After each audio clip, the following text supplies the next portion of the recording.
ती 3 ठिकाणी विभागली गेली. एक भुरड जो रोड टच प्लॉट आहे त्याचा एरिया आहे 5.14 आणि पुण्याची पाकड 151/5 तो एकदम वर आहे. पडेल कॅन्टीन आहे ना तिकडे तो पूर्ण एरिया 6 एकर 0.7 आणि तुमचा पंडळ म्हणजे काय रोड टच प्लॉट आहे त्याच्या समोरचं असं हे आहे 17 एकर.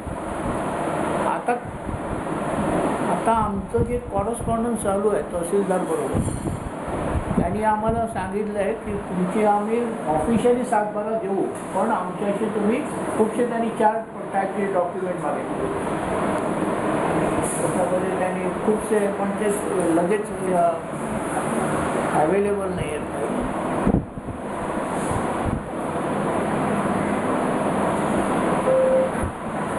पंचायतीमध्ये हे आलं ना महाराष्ट्र गव्हर्नमेंटने टाकलेलं का ते काहीतरी पाठवलं होतं ना. ते काय होतं रुची पाठवलं मग ते काय केस आहे ना तुमची साधी केस नाही तुमची कोर्टाची मॅटर आहे हे लक्षात ठेवा. साधं केस नाही आहे. कोर्ट दरखास्त नंबर 4/89 म्हणजे काय जी हायकोर्टात केस दाखल झाली आणि ती जी फायनल आली त्याला तो दरखास्त नंबर आहे. ती वेगळीच फाईल आहे आपली तहसीलदार. त्या नॉर्मल काय होतं हे सर्व ते कोर्टाच्या आदेशाप्रमाणेच वागतं. आणि ते बावनकुळेला लेटर दिलं त्याच्यावरून काय आलं का त्याचं काय त्याच्यावरून तर रिप्लाय आला ना. बावनकुळेने वाजता झापल्या त्याला तहसीलदारला. हा कधीचा लेटर आहे 24/2/26 हे अपलोड केलेलं आहे मी. मंत्रालयातून तहसीलदार देवगडला इन्स्ट्रक्शन आले एक्झिक्यूट दिस वर्क. मग तो जागा झाला. पण आडनची फाईल किती रे आडन त्याच्यात त्यांनी काय मागितलं गावा मिळकतीमधील सर्व खातेदार त्यांच्या स्वाक्षरीसह विहित नमुन्यात अर्ज.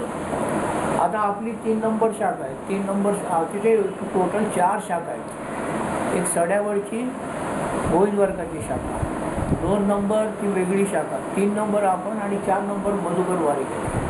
आपण 3 नंबर शाखेत जो आपले जे वेगळे 7/12 आहेत ते total 100 एकरचे.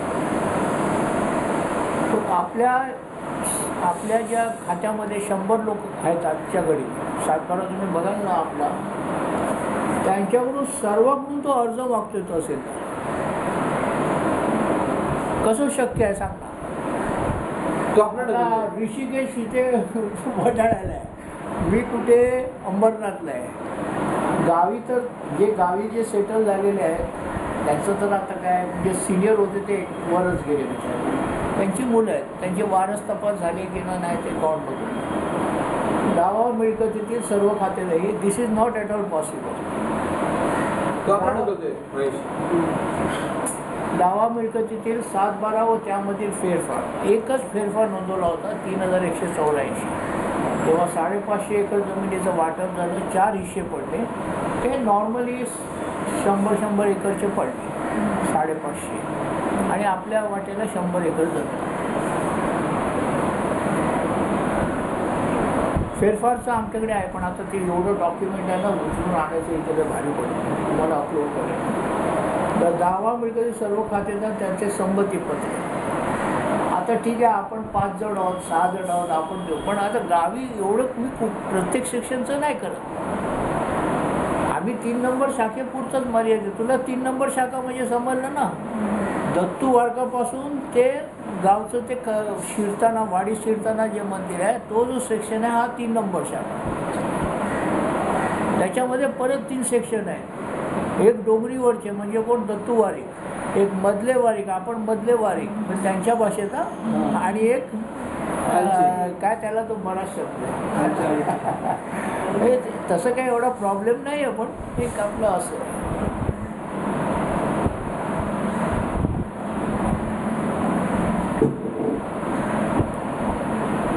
So then actual purpose of this सर्व खात्यांचं संमतीपत्रक दावा मिळकत वाटप केलेल्या सर्वे क्रमांक व क्षेत्रातील कच्चा नकाशा हा आपल्याकडे आहे. नकाशा 3 सेक्शनचे आहेत. सर्टिफाय कॉपी आहेत आमच्याकडे. जे आता तो प्रॉब्लेम आहे. हां, तो प्रॉब्लेम आहे. आता हे लेटर कधी आलं? 4/2/2026ला. मागच्या त्याच्या अगोदर आम्ही 2023मध्ये माझ्या म्हणजे तुमचा सर्वांचा सेक्शन पकडून मी एक अर्ज टाकलेला आहे कलम 85 खाली. त्याची कॉपी तुम्हाला पाठवलेली आहे बरोबर. त्याच्यामध्ये तुमचा म्हणजे आपला ग्रुप किंवा आमचं वाटप काढून द्या, वी आर रेडी. आणि दत्तू वारकांनी पण त्याच्या ग्रुपचं. आता काय झालं आहे, आजची खरी परिस्थिती अशी आहे, दत्तू वारीक माझ्यापेक्षा जास्त आहे. तो एकच कोऑपरेट करतोय, बाकी गावाला कोणालाच काय माहिती नाही गोष्ट.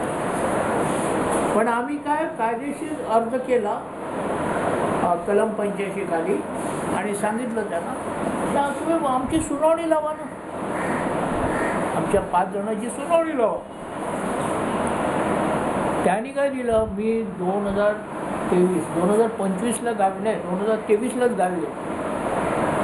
तो सुनावणी बिनावणी नाही, तुमची आणेवारी देवगड कोर्टाने लावणार. म्हटलं साहेब, ही केस तुम्ही वाचून बघाल, original Devgad court, Ratnagiri court, Bombay high court, त्याच्यानंतर कमिशनर ऑफ कोकण आयुक्त, त्याच्यानंतर सब डिव्हिजनल ऑफिसर, ह्या सर्वांनी ऑर्डर देऊन तुमच्याकडे आलेले. आता परत कुठे आम्हाला सांगताय? राहिला आणेवारीचा प्रश्न, आम्ही ऑलरेडी लावलेली आहे, आमच्याकडे स्टेटमेंट आहे. गावी आम्ही आमच्या 3 नंबर शाखेचे लोक बसले होते. तो मोठं ते रजिस्टर आहे की बाबा महेश तू हे घे, हे आणि आपल्या याला 17 एकर जमीन आली. त्याला कोणत्या गावाल्यांचा विरोध नव्हता, कोणालाच नाही आहे, हा विरोधच नाही आहे. कारण एक तुम्ही लक्षात ठेवा, 100 एकरपैकी आहे ना 80 एकर जमीन ही एक कातळच आहे. आणि मी ठरवलं होतं, म्हटलं ह्यांची शेतीवाडीच्या जमिनीत हात नाही घालायचा. कारण काय, त्यांचं आपण जरी मुंबईला आहेत, आपल्याला पेन्शन आहे, पगार मिळतो, पण हे इकडचे लोक जे स्थायिक झाले त्यांना कुठे ते भागबीत करतात आणि हे असतं त्यांचं. तर आम्ही आणि दत्तूने ठरवलं की नाही, आपण सड्यावरच घेऊ, सड्यावर घेऊ. आणि एक सलग एरिया आहे, असं नाही की इथे एक तुकडा तिकडे. जसे आता आम्ही हे 3 तुम्हाला सर्वे नंबर सांगितले, एकदम सलग एरिया. तुम्ही बघितलं पण, फोटो पण आहेत त्याच्या बाहेर. तर हे करता करता तो तहसीलदार पहिला काय म्हणाला, नाही हो तुम्ही आणेवारी लावून घ्या. म्हटलं आणेवारी लावणं हे तुमचं काम आहे, आमचं काम नाही.